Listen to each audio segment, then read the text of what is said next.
ఇష్టం మంది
गाड़ी को तो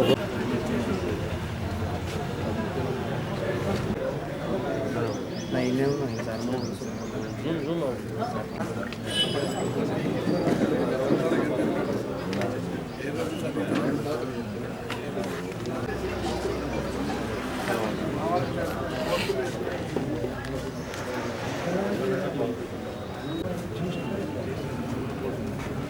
ఆంధ్రజ్యోతి వాళ్ళ ఏమైనా ఆంధ్రజ్యోతి వాళ్ళ ఉన్నాడు.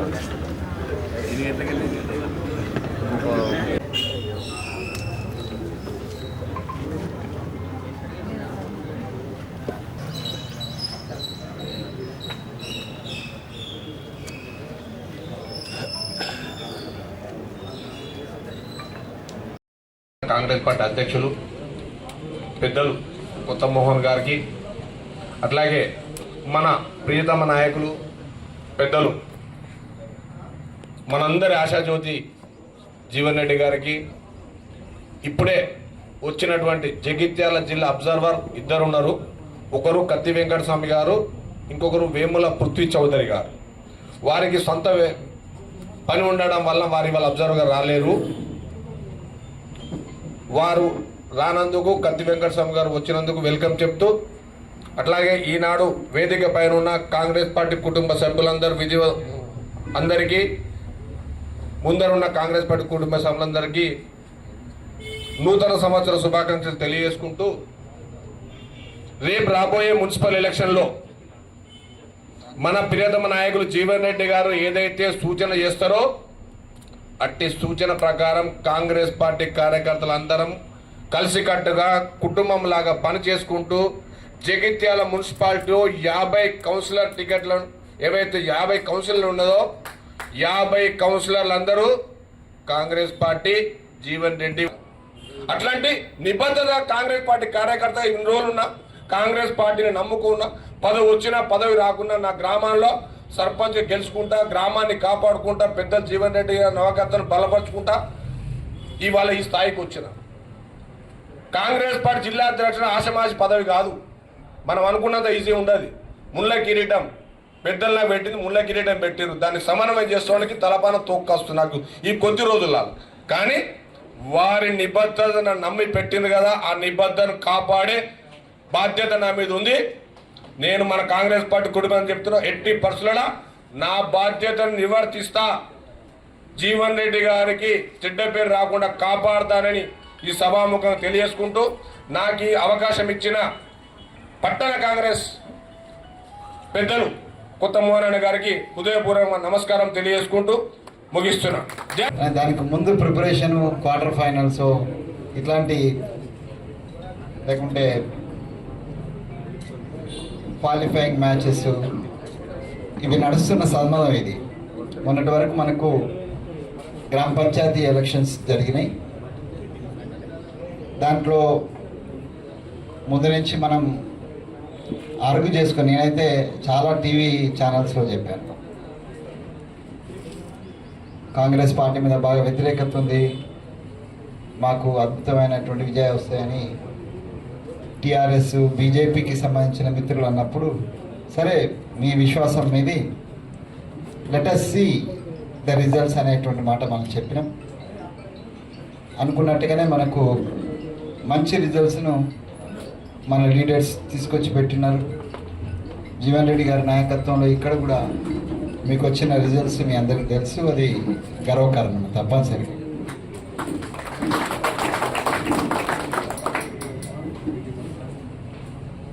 కర్ణుని యుద్ధంలో సమయంలో వారు మహాభారతం రామాయణం గురించి చెప్తున్నారు కాబట్టి నాకున్న ఐడియాలో నేను కూడా చెప్తున్నాను. కర్ణుడు యుద్ధ విద్యాలలో చాలామంది అనుకుంటారు అర్జున్ని మించినాడు. అర్జున్నే కాదు, భీష్ముని కూడా మించినాడు కర్ణుడు. ఇప్పటికైతే డిస్క్రిమినేషన్ ఎట్లుంటుందంటే, రియల్ యోధాను ప్రతిసారి రియల్ లీడర్ పైన కూర్చోకపోతే రియల్ యోధాను గుర్తించడం జరగదు. మహాభారతంలో అదే జరిగింది. ఆయన మహారథులలో ఉండాల్సినట్టు అర్ధరథులు చేసినారు. యుద్ధం చేయొద్దు అని ఆయన ముందుకు సాగనించొద్దు అనేటువంటిది ఉద్దేశం. సరే, కౌరవ పక్షమా పాండవ పక్షమా తర్వాత, but is a leader, is a warrior, is an expert in the వార్లో, ఆయన ఎక్స్పర్ట్. బట్ సప్రెస్ చేశారు.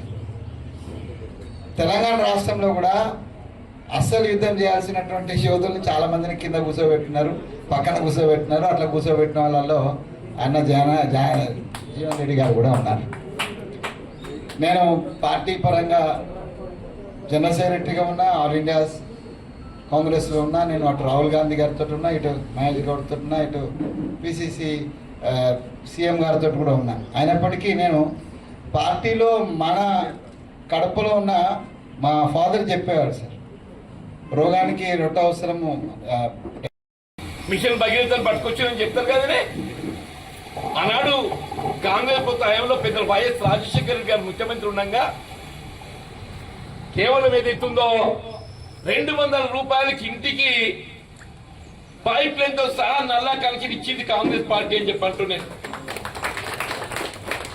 ఓన్లీ 200 నీ ట్రంక్ లైన్ కెళ్ళి ఏదైతుందో ఇంటి లోపల పైప్ లైన్ వేసి నల్లా బిగించి నీళ్లు కుళాయి తిప్పి నీళ్లు పోపించడం అని చెప్పంటున్నాను.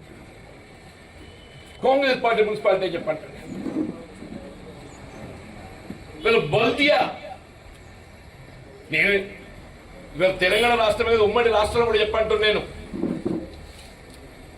టై బజార్ అంగడి చిట్టి లేనటువంటి ఒక ఏకైక మున్సిపాలిటీ ఏదైనా ఉన్నది ఏంటంటే జగిత్యాల మున్సిపాలిటీ అని చెప్పంటున్నాను. జగిత్యాల పట్టణంలో నిరుపేద వర్గాలు ఏదైతుందో ఉపాధి నిమిత్తం పుట్టబోసుకుంటారే. వాళ్ళు తోపుడు బండ్లే కానీ, కూరగాయలు అమ్ముకుంటలే కానీ, గుళ్ళ మీద అమ్ముకుంటలే కానీ, రోడ్ల మీద పుట్టబోసుకుంటూ ఏదైతున్నదో వేల సంఖ్యలు ఉంటారని చెప్పడం, వేల సంఖ్యలు ఉంటారని చెప్పంటుండే. అటువంటి నిరుపేద వర్గాలకు ఏదైతుందో మున్సిపాలిటీకి వెళ్ళి భారం లేకుండా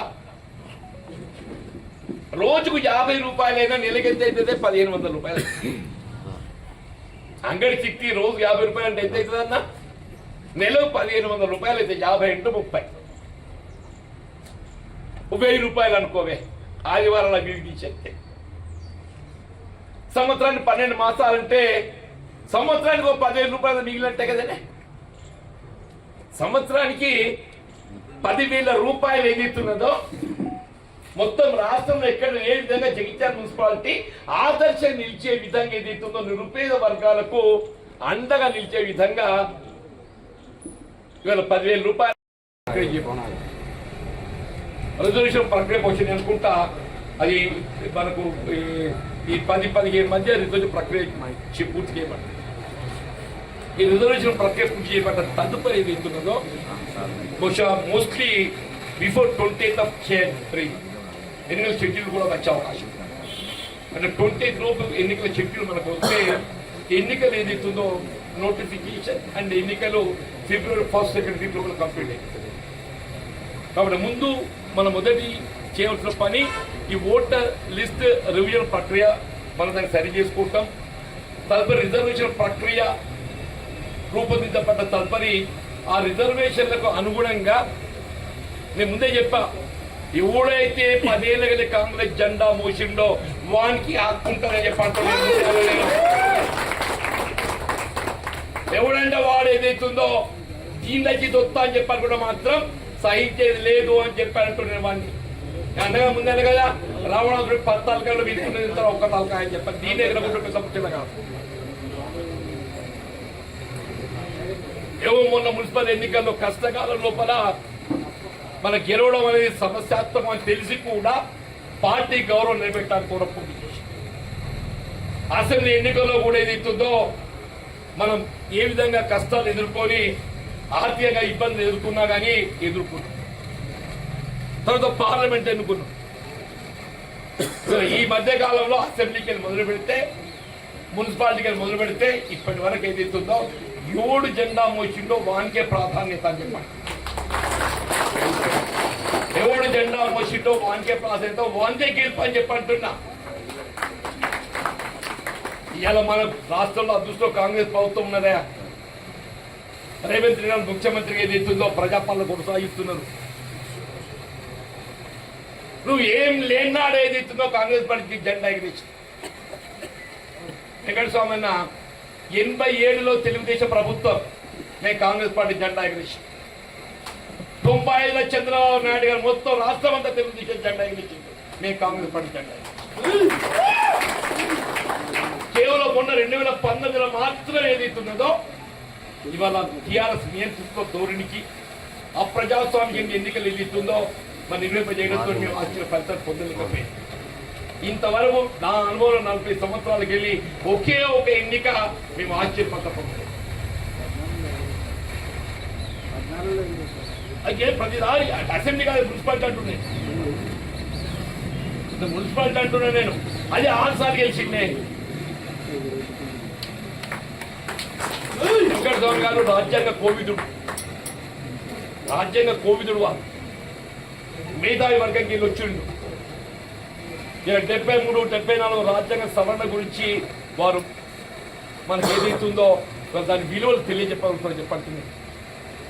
స్థానిక సంస్థల ఎన్నికల్లో వీళ్ళు కేవలం అక్కడ సర్పంచ్ పాలక మండలి 73 రాజ్యాంగ సవరణ, గ్రామ పంచాయతీ 74 ఏదైతుందో మున్సిపాలిటీలో చైర్పర్సన్ పాలక మండలి తప్ప మేము సలహాదారులు మాత్రమే.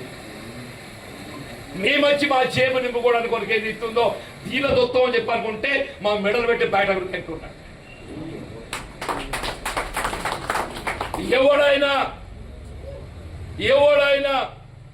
రేపు రాబోయే ఎన్నికల తదుపరి పాలక మండలి ఏర్పాటు చేయబడుతుందో స్థానిక సంస్థల ఎన్నికలు ఆధిపత్యం చెలాయించాలని చెప్పని జేబులు నింపుకోవాలని చెప్పి ప్రయత్నం చేస్తే వాళ్ళు మెడలు పెట్టి గెంటేయండి. మెడలు పెట్టి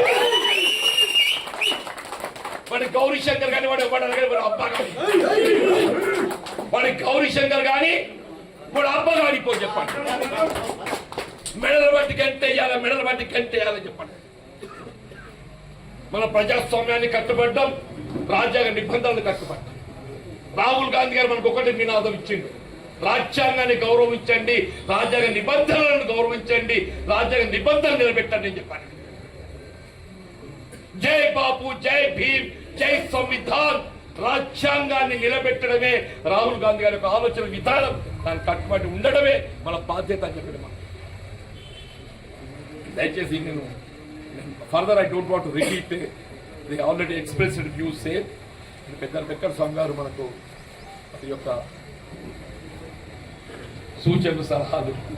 మీకైతే ఏమన్నా అన్నా ఉంటే మీరు ఉంటే ఎక్కడ ఉంటా. This not over meeting. నేను కేవలం ఏదైతుందో ఉపోద్ఘాతం చెప్పాను. నేను చెప్పింది కేవలం ఉపోద్ఘాతం అని చెప్పంటున్నాను. ఇంట్రడక్టరీ, ఇది ఇంట్రడక్టరీ. దీని మీద మీ సలహాలు, సూచనలు, ఎలక్ట్రల్ రివిజన్ ఎట్లా చేస్తే బాగుంటుంది అనేది మీరు